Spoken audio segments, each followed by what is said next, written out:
Hello, magandang hapon uli sa inyong lahat. So meron tayong pag-uusapan ngayon na topic. So ito yung nagva-viral ngayon, no, na issue kay Sir JP.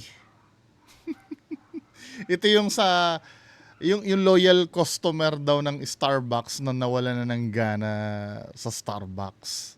So tingnan natin yung hinanaing ni Sir JP.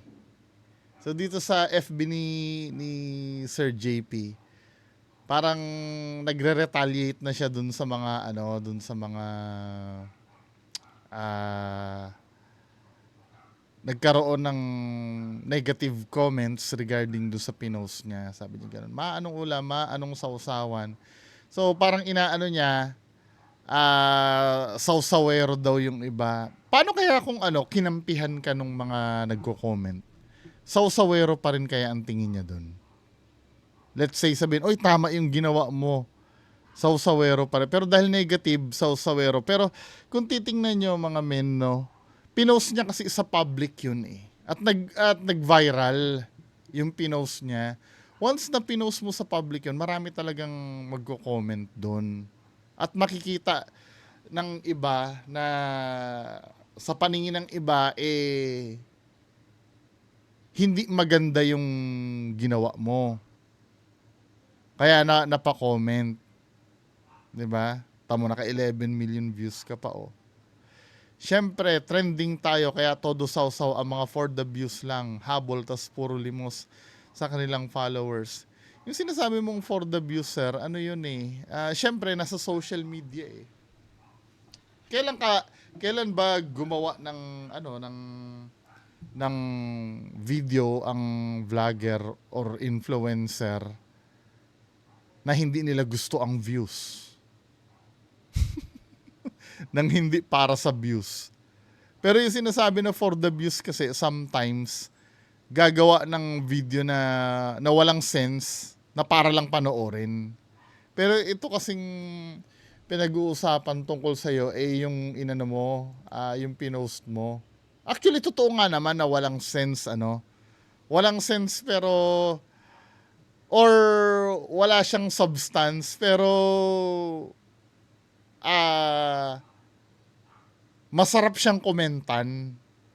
'Di ba? I-explain ko mamaya kung bakit. Kasi huli mo kasi yung gigil ng ibang tao dito. Ako hindi naman ako masyado ng gigil, medyo yung part lang kasi na yung problema mo walang kwenta talaga. Pero the fact na pinost mo siya na yung kababawan na to, kasi parang nakikita ng tao dito main character syndrome eh. Ano ba yung tinatawag na main character syndrome? Na parang wait lang ha. Tingnan natin Ano ba yung main character syndrome na tinatawag para maintindihan nating lahat? Main character syndrome. Ang ibig sabihin ng main character syndrome is a term primarily used online to describe someone who perceives themselves as the central figure or protagonist in every situation and interaction. Parang laging ikaw yung pinaka-importanting tao. It is not, hindi naman siya mental health disorder, but rather a mindset where individuals see their lives as a movie or story with themselves as the star, often overlooking the experience and perspectives of others. Diba? Ayan o, ano ang manifestation ng main character syndrome? Overestimating the impact of their action and thoughts on others. Yung parang feeling mo malupitan talaga yung mga yung mga actions mo, yung magkakaroon ng impact yon sa iba. Well, totoo nga naman do sa post mo, 'di ba? Pero hindi dun sa gusto mong mangyari na simpatyahan ka. Having an inflated sense of importance. Importante. Prioritizing their own needs and feelings over those others. Seeking attention or admiration. So yun. So, basahin na natin yung yung complaint ni sir. At kung may sense ba. Ako, mga kababayan ko, no, advocate naman ako ng ganyan, ng paghayag ng mga bagay na dapat itama. 'Di ba? Ano naman ako niyan, pero hindi naman yung to the point na yung sobrang babaw na. Parang ganito, no? Let's say, halimbawa, yung parang yung may mga times kasi na pwede mo nang patawarin eh. Na hindi naman talaga ganun kalakihan yung nagawa. For example, no, naglalakad ako. Tapos biglang sa hindi inaasahang pagkakataon, nasagi ako ng ng kasalubong ko. Nangyayari naman talaga lalo na sa crowded na lugar eh. Yes, mali na masagi ka, no? I mean, pero hindi naman ganun kalakihan yung damage eh. Or minsan, nangyari din sa akin to, no, sa mall naman. May kumalabit sa akin na tinawag ako sa ibang pangalan. Akala niya ako si, let's say si Juan, Juan. Paglingon ko, iba pala ako. 'Di ba? Yes, pagkakamali naman 'yon. Pero alam mo naman na yung gumawa nun sa'yo hindi naman gustuhin na natripin ka lang. Tapos sabihin sa akin ni ate, ay sorry po, akala ko po kayo yung yung ka-meet up ko kasi nakakulay blue daw na t-shirt, di ba?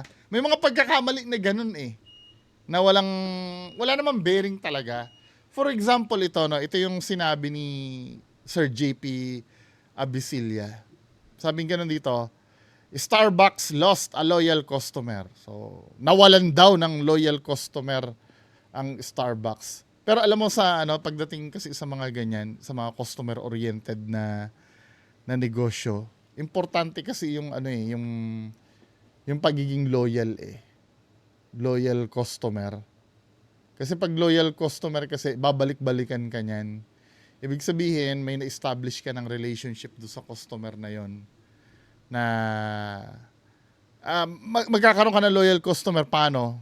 Pag yung halimbawa kilala mo na siya, yan ang technique ko dati sa retail noon, kaya maraming bumabalik-balik sa amin yung ipapa-feel mo sa customer na hindi na siya bago doon. Yung kilala mo na siya, let's say halimbawa, ay Sir Pedro, kamusta na? Yung parang family mo na yung customer. Kaya pag naging loyal kasi ang customer sa'yo, kahit sa competitor mo, mas mahal ang binibenta nila, babalik pa rin sa'yo dahil may relationship na kayo eh. 'Di ba? So, yun yung parang panakot ni Sir JP na Starbucks lost daw a loyal customer. Ano yung reason niya? Sabi niya gano'n, Starbucks has always been my go-to place. Kapag daw nagre-relax siya, kapag nagbabasa, or nagtatrabaho, yung mga light na trabaho lang, yung siguro pa-laptop, at uminom daw ng kape, 'di ba? Yun ang niya kasi yung ambience kasi sa Starbucks maamoy, minsan therapeutic din yung makakaamoy ka ng ng aroma ng kape 'di ba? May simoy ng kape diyan sa loob pagpasok mo. Tsaka feeling mo social ka pag na-Starbucks ka. Pero ako hindi ko naman yung iba mag-Starbucks pipicturean yung well, trip naman nila yun pero sa akin hindi naman big deal. Pagka pumunta ako diyan, ang habol ko lang kasi diyan, mabilis kasi yung wifi connection kapag wala akong connection. So, yun ang sinabi niya, I'd almost call myself a loyal customer. I said almost because I also regularly go to Boss Coffee. Ano tong Boss Coffee na to? Parang ngayon ko lang narinig to. Coffee shop din, ano.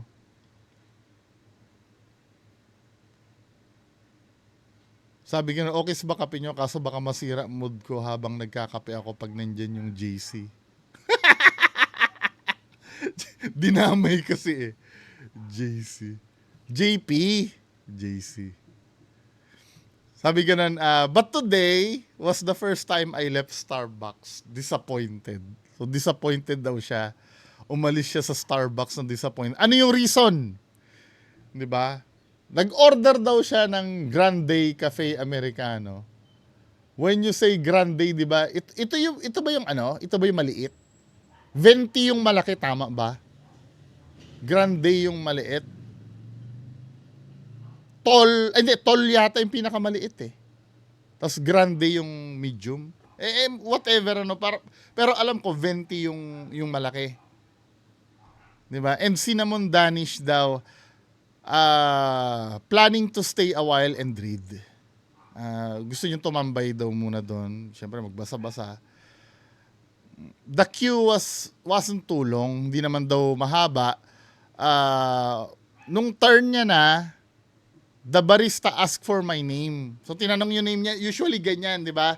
Pagka nag-order ka sa Starbucks, tatanungin yung name niyo dahil isusulat doon sa ano?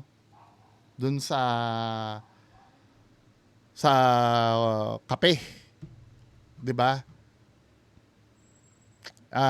Pagsulat niya, when he set the cup down, nakita niya na Jade yun nakalagay. Ang name niya ay JP, di ba? Sabi ko, JP. Jade ang nilagay. I corrected him, saying it should be JP. Sinabi niya, JP daw. Kaya lang, wala man lang daw apology.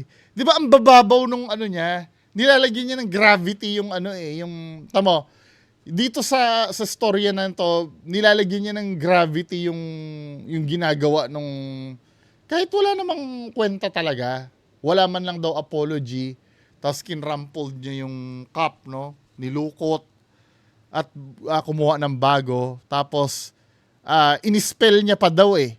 It's JP. J for Juliet, P for Papa. JP. Sabi niya ganon. After that, binigay niya daw yung 1,000 peso bill. Tapos, inask naman daw siya nung cashier. Meron kang meron po ba kayong smaller bill? Kasi syempre minsan walang barya, baka may smaller bill kayo. Sabi niya, wala po. Dito, tinatagalog ko na lang kasi English to eh. Pero sinabi niya naman daw na, sige, mamaya ko na lang kukunin yung sukli. Since magi-stay naman daw siya dun sa magi-stay naman siya daw dun sa coffee shop. 'Di ba? Mamaya na lang. Ngayon, kinuha daw ng cashier yung resibo niya. Para reminder, Para reminder. Nangyayari din naman sa Jollibee yan eh. Pagka wala pang maisukli, kukunin yung resibo mo. Para doon isusulat na, may sukli pa pala ako kay Sir JP. 'Di ba? Pero naman daw, binigay naman daw yung sukli, pero hindi na daw binalik sa kanya yung resibo. Tangina naman. Wala namang problema doon eh. Kung hindi binalik sa iyo yung resibo, di sabihin mo, miss yung resibo, need mo. Kung need mo na resibo. Di ba? Pero I don't think na kakailanganin mo pa yung resibo. I-reimburse mo ba yung kape mo? Yes, yung resibo po ay required na ibigay. Di ba? Required naman talaga yan ayon sa BIR. Pero gagamitin mo pa ba yung resibo? Ang babaw kasi ng problema. Kung patay gutom ka sa resibo, pwede mo naman tanungin yun eh. Parang nung hindi binigay yung resibo sa kanya, end of the world na agad. 'Di ba? Kung ang argument natin, mali ba na hindi ibalik sa kanya yung resibo? Mali naman, pero magagawa naman ng paraan na pwede mo naman tanungin, I miss yung resibo ko po. Kailangan ko po kasi yun eh. Di bibigay sa'yo yun. Tapos tapos naghintay daw siya sa order niya, no? Ilang minuto ang nakalipas, narinig niya daw yung barista. in an unpleasant tone, pati yung tono nung pagtawag ng name, binigyan ng issue. In unpleasant tone. Sabi, Cafe Americano for JC. JP ang name niya. Cafe Americano for JC. I didn't react. Hindi daw siya nag-react kasi hindi naman daw niya name yung tinawag. Inassume niya na someone else had a similar order. Baka daw yung iba, may pangalan lang na JC na kaparehong order niya. Pero after ng ilang minuto daw, and the addition of cinnamon Danish to the tray. Nakita niya na yung cinnamon Danish na same nung in-order niya. Tapos Cafe Americano din. Nakikita niya na sa tray eh. 'Di ba? Hindi daw dumadating yung JC. Then paulit-ulit na tinawag yung JC, wala daw dumadating. Then na-realize niya na ibig sabihin siya daw yun. Yung JC na tinatawag. So meaning nagkamali na naman ng pag-mention sa name niya. Frustrated and disappointed daw, nag-walk out na lang siya nang hindi niya kinukuha yung order niya. It's been about 30 minutes now. I imagine they're still calling out JC for an order that's probably headed to the garbage can soon. Yabang Sorry Starbucks, today you lost a customer.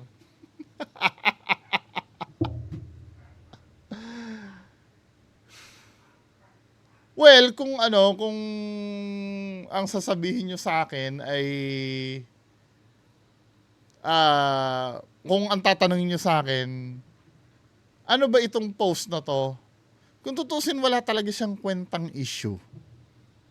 Wala siyang kwentang issue. Unang-una, yung mga purpose na minention niya dito, to relax, read, get some work done, and enjoy a good cup of coffee, hindi naman affected itong mga to base dun sa pagkukulang ng Starbucks Nag-ugat lang talaga ito dun sa hindi proper na pagtawag sa name niya or dun sa pagsulat sa name niya na wala talagang kwenta. Parang hindi naman maapektuhan yung pagkakamali ba yung nangyari na yon? Oo, pagkakamali, pero walang kwenta Ito yung sinasabi ko kanina do sa umpisa ng video ko na may mga pagkakamali kasi na pwede mong palampasin dahil wala tayo sa perpektong mundo. Binudol ka ba ng Starbucks? Hindi ka naman binudol. 'Di ba? Hindi ka naman kinuna ng pera na hindi mo nakuha yung value ng pera mo. 'Di ba? Hindi ka naman niloko ng Starbucks. 'Di ba? Yung pagiging perpekto ay wala naman sa ating lahat 'yan. Parang yung puna sa akin pag pinupuno ka daw yung mga fake ghost hunters, ikaw nga perpekto ka ba? Hindi ako perpekto, however, yung ginagawa ng mga peking ghost hunter, pambubudol 'yon. Pamemeke 'yon. Ito wala namang wala namang kwenta Ngayon ang tanong, wala palang kwenta, bakit mo kino-content? Ganito kasi yan, naging issue kasi ito. Nung naging issue na ito, nagkaroon na siya ng kwenta.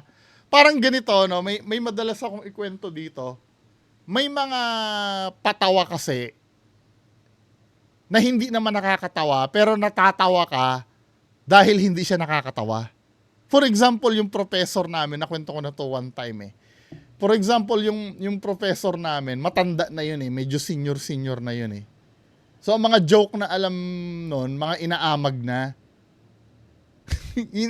Yung talagang pero mabait naman yung professor namin na yun, mabait. Corny lang talagang mag-joke. Yung mga joke niya, yung kapag ka ang kalabaw ay nakaharap sa norte, saan nakatalikod ang kalabaw?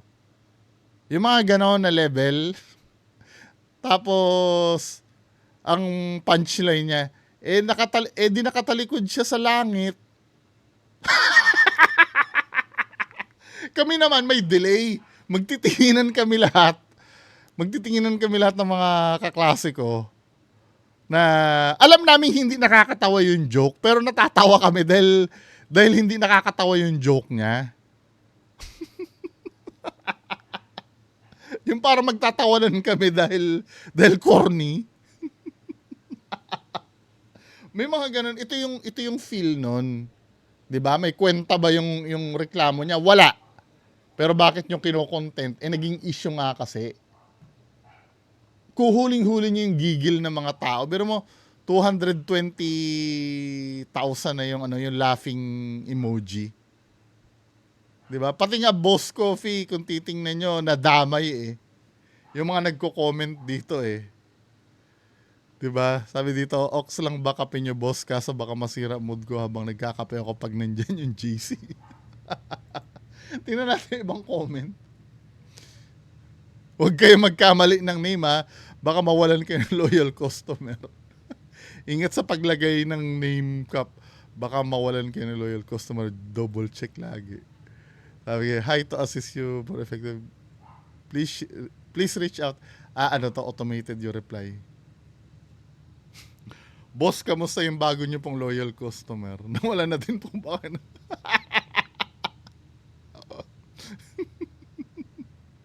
Ingatan nyo yung image nyo kasi yung nagpo-promote po sa inyo, dating loyal customer ng Starbucks. Baka siya po ang ikasira nyo, todo tagpan din sa inyo sa post niya.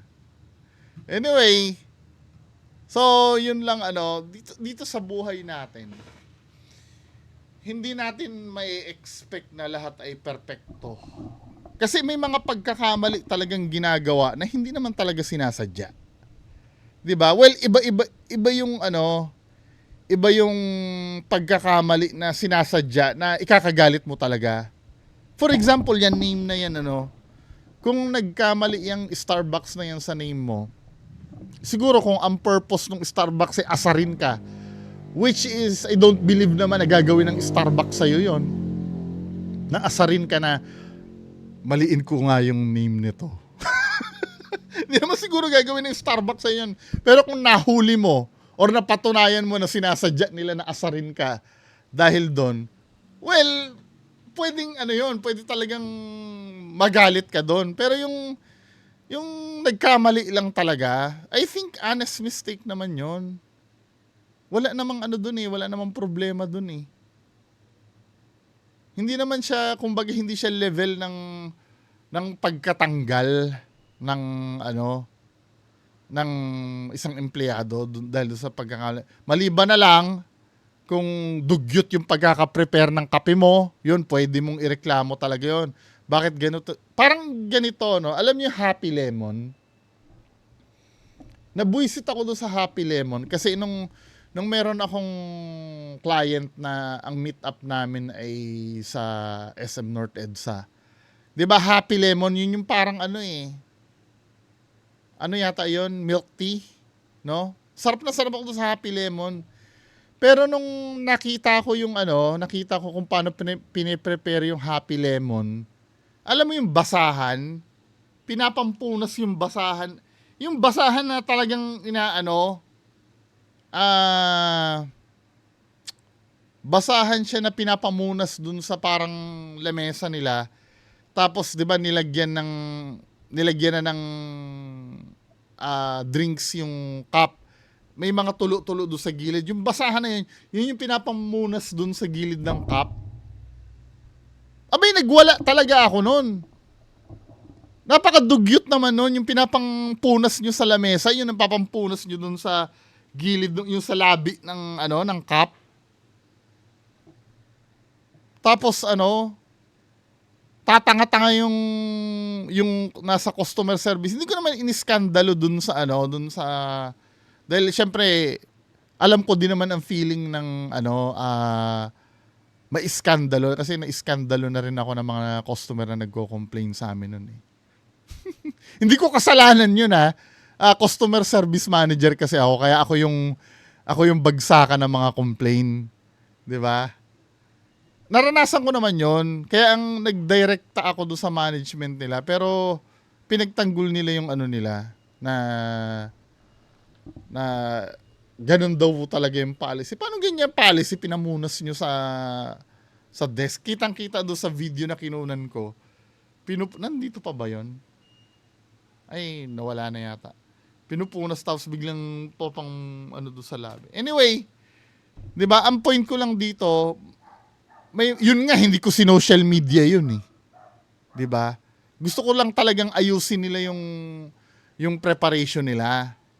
'Di ba? Pero kung ganito no, kung isasalang mo sa social media yung ganitong problem, dapat ready ka rin sa mga sa mga tao na magko-comment dahil binilad mo sa amin 'yan eh.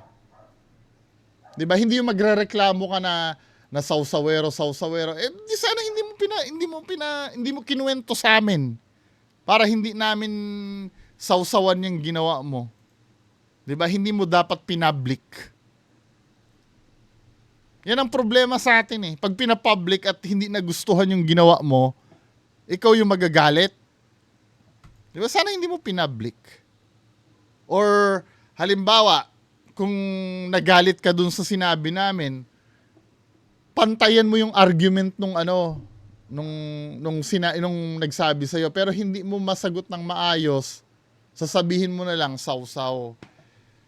Paano hindi sasawsawan naging issue yung ginawa mo, 'di ba? Anyway, yan lang po muna mapapag-usapan natin ngayong hapon. Magandang hapon sa inyo lahat. Bye-bye.